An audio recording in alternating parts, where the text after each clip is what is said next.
Hi everyone, Jeff here with Duck Savage Explorations. I'm here in the majestic Grand Canyon to explore two legends, both of which began about the same time over 100 years ago. One legend deals with a mysterious cave. The cave contained Egyptian hieroglyphics, mummies, and even a Buddha-like statue. And the other legend deals with a vast quantity of natural gold buried in the banks of the Colorado.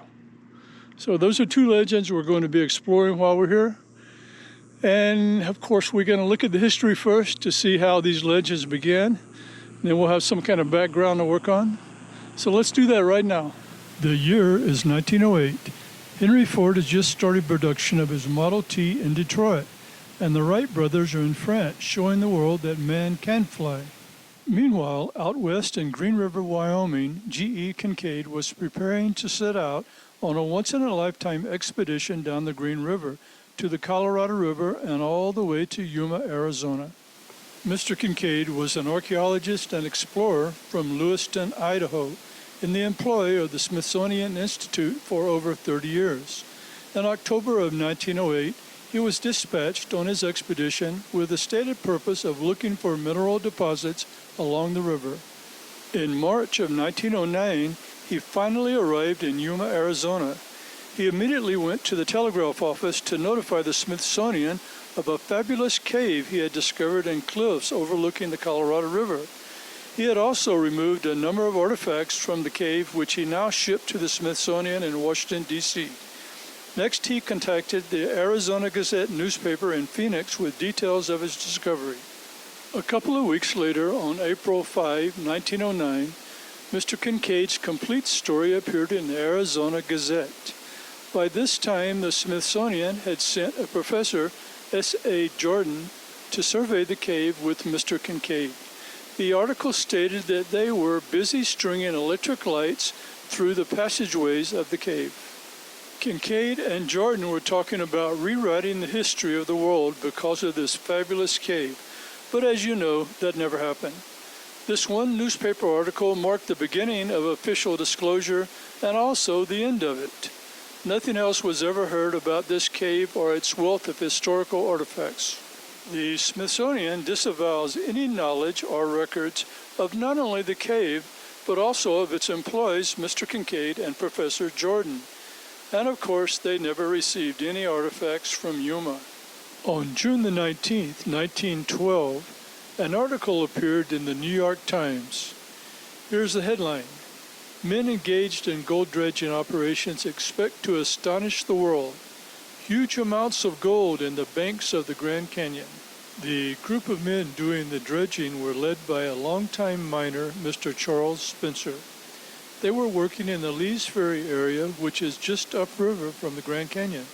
Mr. Spencer had a steamship built in San Francisco and then shipped disassembled to Lee's Ferry. The purpose of the ship was to haul coal and supplies to Lee's Ferry from upriver. And then, just like Kinkaid's cave, everything went silent.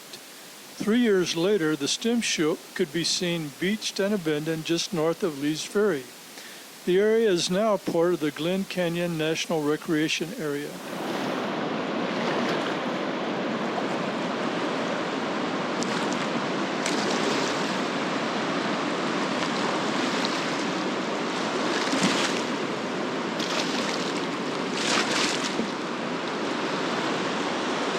Okay, now let's begin our exploration. As with previous explorations, I'll be using a technique I've developed called remote anchoring to locate the targets. If I can locate either the gold or the cave, that will be our proof. Now, to get started, let's specify the anchor points we'll be using in this exploration.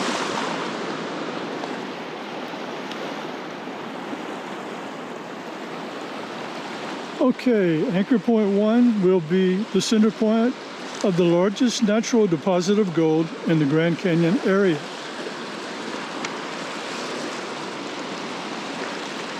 Anchor point 2, the entrance to the famous cave that G.E. Kinkaid discovered here in the winter of 1908-1909.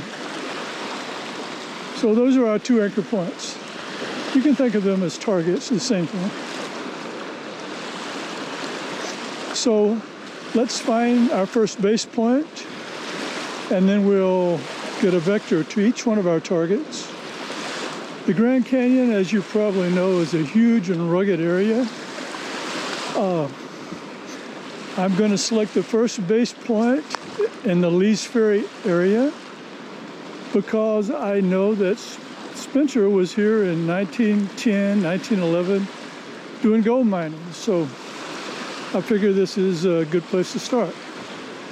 So let's find our first base point and get started.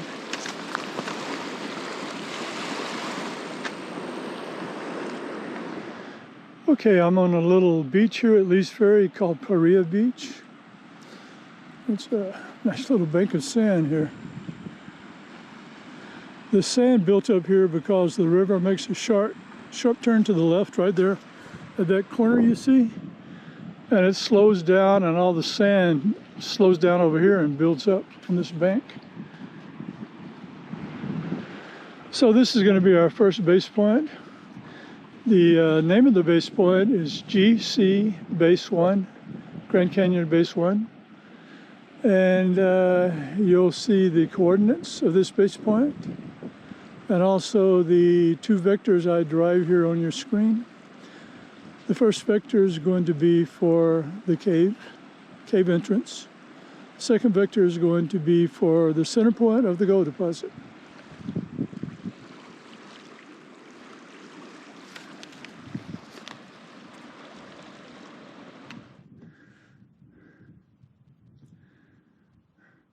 Okay, these little buildings you see over here, that is where the Spencer gold mining crew used to stay and sleep, live there. And right back over here, behind the buildings, all of this greenish gray material is called the Chinle shell, and this is what they were trying to mine here. The problem was, according to history, the problem was that the gold they were trying to mine was flour gold, and it's very difficult to separate the flour gold from the rest of the dirt in the shell. And as it turns out, that Spencer and his crew just couldn't figure out how to separate the gold from the material efficiently, and so they had a failed operation. They had everything you need for a gold mining operation. They just didn't have the correct process for removing the gold from the shell. But this is where they did it, right here. They used to have a pressure hose up here from the river, and they would wash this shell down into troughs and try to process it. As you can see, I think this is a formation for what they were doing up here. Some kind of concrete work or something for a foundation, probably for the equipment. Let's take a look.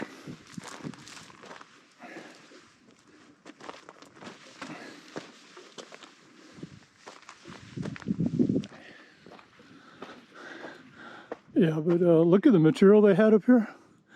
They had plenty of material. They just didn't have the correct process.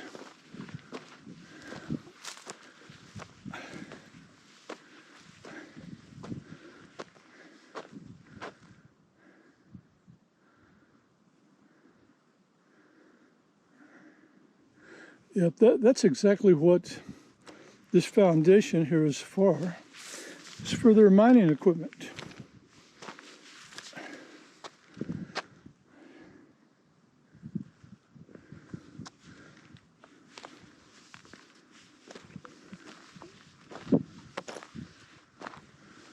But yeah, they had a huge amount of material here, probably plenty of gold.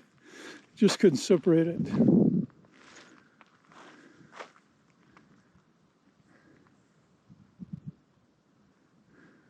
Right down here is the Colorado River, of course.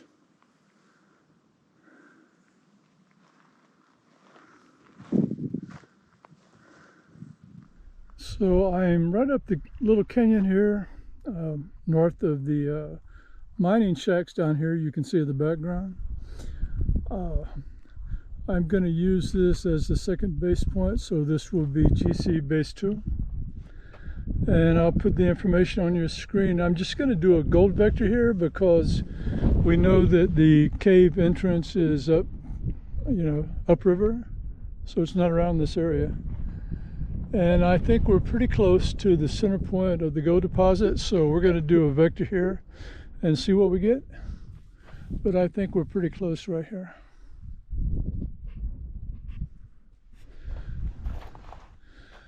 Okay, I'm still here at GC base 2.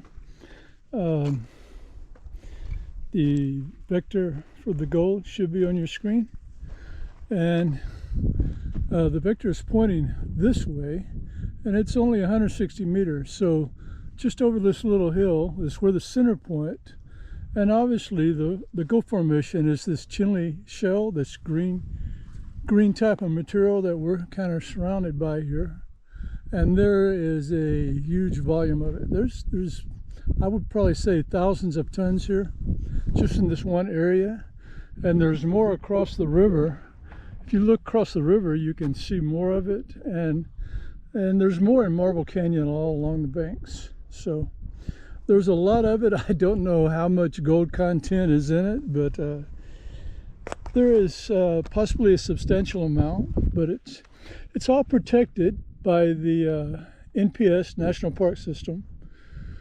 You can't remove anything, which is really a good thing. We have enough gold. We don't have enough natural parks like this to come to.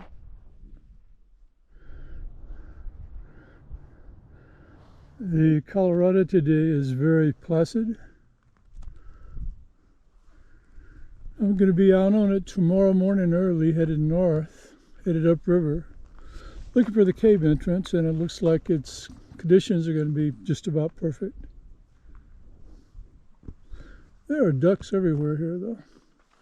That's a good sign. That means the river's healthy. The area's healthy. It's good. And down here at the riverbank lies the last relic of the Spencer steamship. I think that, yeah, that's the boiler for the steamship.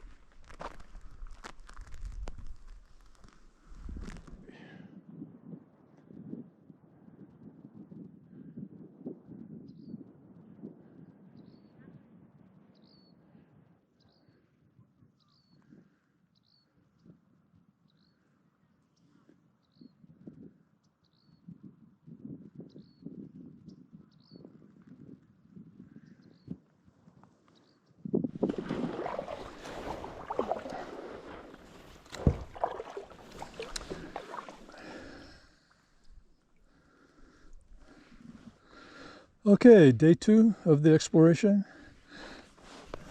Headed up the Colorado from Lee's Ferry, probably about a mile upriver now. Maybe another half mile and we'll set a base point and get another vector. From the first vector, the cave entrance looks to be about maybe 2 or 3 miles upriver, which take a little while to get there.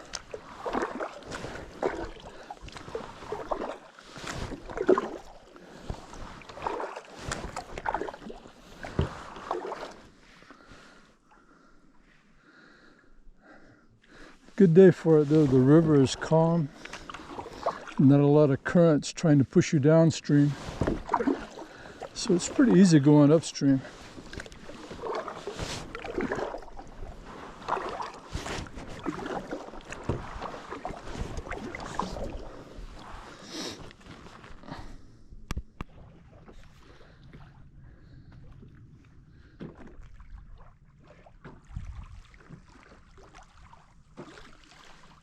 Stopped here to take a break. I'm probably about a mile and a half upriver. This is going to be the third base point, GC base 3. And I will put the coordinates and the cave entrance vector on your screen so you can see it. But See, something here is quite unusual. Check this little inset to the cliff wall here.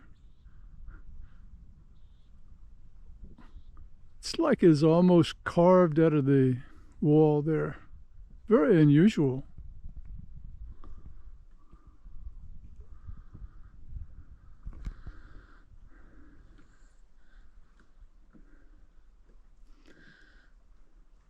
You know, the cliff wall has a lot of fractures in it, and you know, pieces break off. But take a close look at that. Look how smooth that is. I mean, it doesn't look like it broke off. It's very unusual. And toward the bottom there, looks like I see some petroglyphs. Wow, I'd like to get up there, but it would take a while to climb up there. And on the edge of this river, there's a jungle here, literally.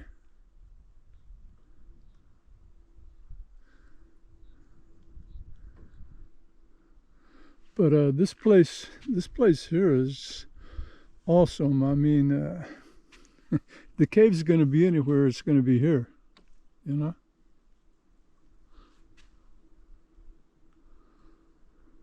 Yeah, that's very unusual.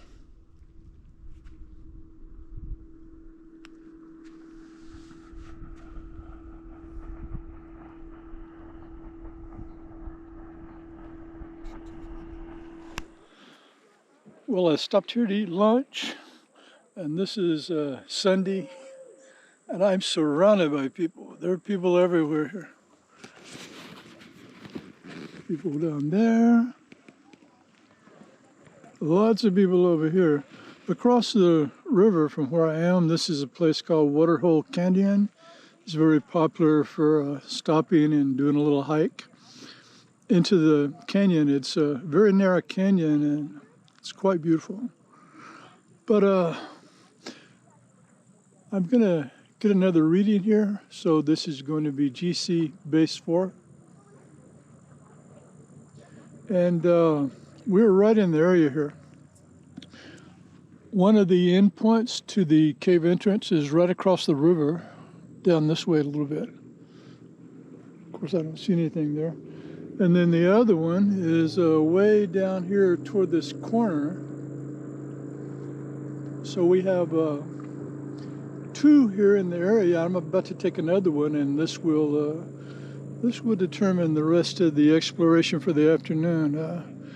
If I don't miss my guess, I'm going to be going across the river to this little Waterhole Canyon because it just seems right. But we'll see. So let's do the reading, and I'll post it on your screen, and then we'll continue.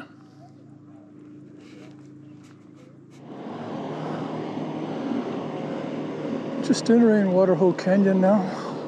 Looks like I'm going to have some company.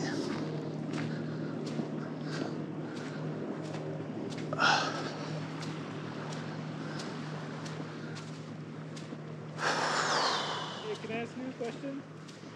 Sure. Are we pretty close to the end? The end of what? Or to Lee's Ferry? Oh, probably maybe 20 miles.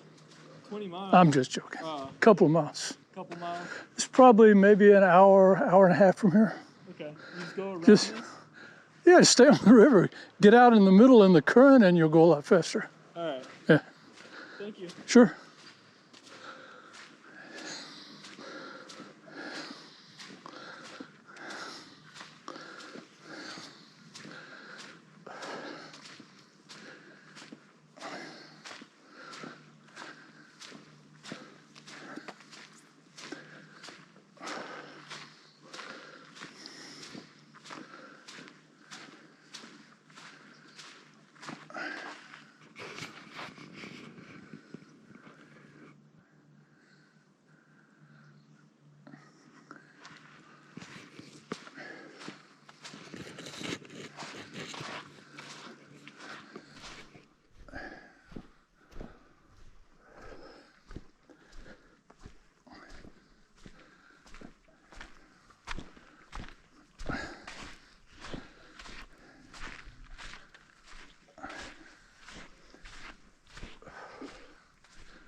big specimen of Datura anoxia, better known as Jimson weed.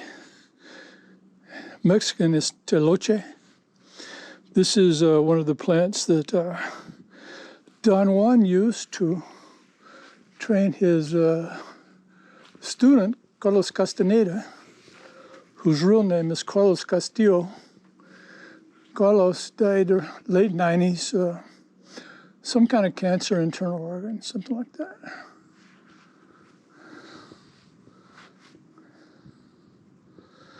But they flower in September, and then they have these seed pods like this.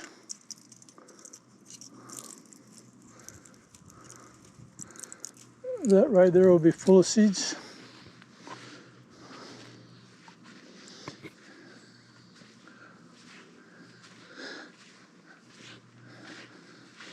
They like to grow along streams where there's water underground because they have a long taproot.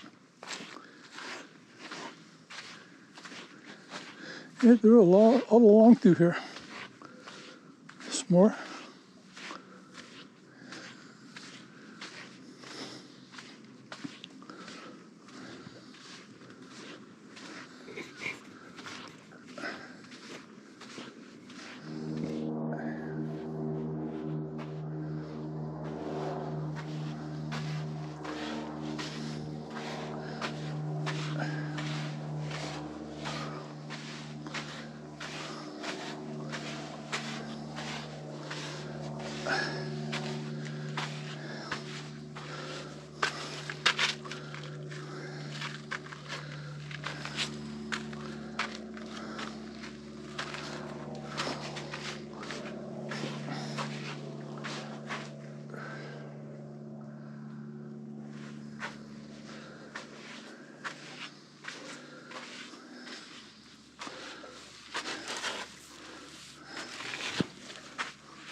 Here's another one of those indented archways in the cliffside.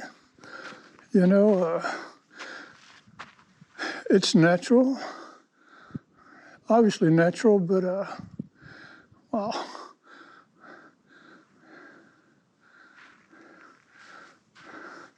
Looks like nature did a pretty good job carving the arches out. Pretty smooth. Now these lower ones are more like what I expect to see, with a lot of, you know, zigzags and breaks. Not a perfect arch.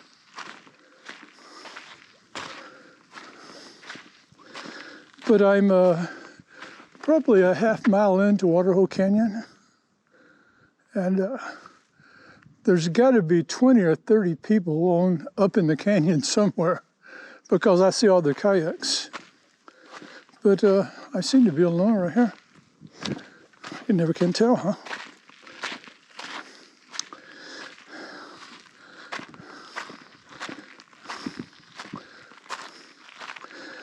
But the cave is in this area. It's just a matter of locating it. It may be easy. It may be extremely difficult. I don't think it would be too hard, because there's stories of people going in the cave recently. There's a U.S. Army insider named JP that publishes information on exopolitics. And he was here February 28th. He was also here with an Arab-speaking archaeologist. Arab-speaking. Could they have come from Egypt? Because I know an archaeologist in Egypt who specializes in hieroglyphics and this kind of thing. I wonder if he was here at that time. Very interesting. I'm sure he would tell everyone if he was here. That's a sarcastic remark, because he was here and he hasn't told anyone. But that's for another time. Teloche, another teloche. These white blooms are beautiful, but they're deadly poisonous. Deadly. You can't eat the flowers. Well, you can, but it'll be like the last thing you ever do. Oh, there's a tree growing right in the middle of the wash right here.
Okay, I walked all the way to the back of Waterhole Canyon until I got to a place I needed some rope or something to climb up the rock, and I turned around there because I don't have rope.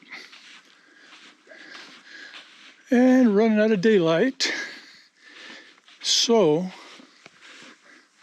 guys, it's here, Waterhole Canyon. That's the location. Somewhere in here, near here, up the cliff somewhere maybe. But we set out to prove two legends. We definitely proved the gold legend.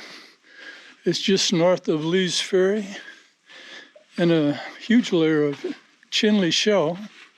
It's flower gold. And that's the reason they went bankrupt, because they couldn't separate the flower gold from the chinley shell. And the long sought after mysterious cave of G.E. Kinkaid is somewhere up Waterhole Canyon. And we're going to leave it right there for now. You guys can come explore and see what you can find. It's easy to get here. Come to Lee's Ferry. Bring your kayak.